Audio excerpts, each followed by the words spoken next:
సాధారణంగా విదేశాల్లో అమెరికాలో అప్పుడు ట్విన్ టవర్ కూల్చినప్పుడు బిన్ లాడెన్ విమానాలు పెట్టి కూల్పించినప్పుడు దాదాపుగా 3 నెలల పాటు ఆ ప్రాంతంలో వాళ్ళు బయటికి రావడానికి భయంగా బయటకొచ్చారు.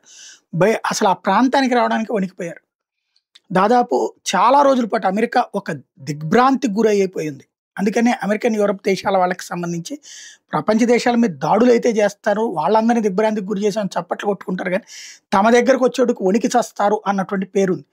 అదే భారతదేశంలో అనేక పేలుళ్ళు, అనేక ఇన్సిడెంట్స్ సందర్భంలో జనాలు పారిపోల. పేలుడు జరిగినటువంటి సందర్భంలో పరిగెడతారు. ఆ తర్వాతన మళ్ళీ అక్కడికొస్తారు.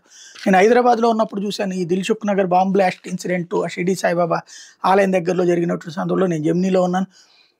అక్కడ ఇమ్మీడియేట్‌గా పబ్లిక్ పెద్ద ఎత్తున రావడం, దగ్గరలో ఉన్నటువంటి హాస్పిటల్‌లకి వెళ్ళడం, బ్లడ్ ఇచ్చడం, అట్లాగే అక్కడ పోలీసులకు సహకరించడం. ఇది మన వాళ్ళ దగ్గర ఉన్నటువంటిది. ఇప్పుడు ఢిల్లీలో బాంబ్ బ్లాస్ట్ అయింది ఎర్రకోట దగ్గరన. ఇప్పుడు అక్కడ ఏదైతే మెట్రోని ఆపారు, అట్లాగే ఎర్రకోట సందర్శకులను ఆపారు. కానీ ఆ రోడ్డు, ఆ ట్రాఫిక్కు ఏదైతే జరుగుతోందో అక్కడ వీళ్ళు ఆపినంత మేర తప్ప మిగతాదంతా వెళ్ళేవాళ్ళు వెళ్తానే ఉన్నారు, వచ్చేవాళ్ళు వస్తానే ఉన్నారు.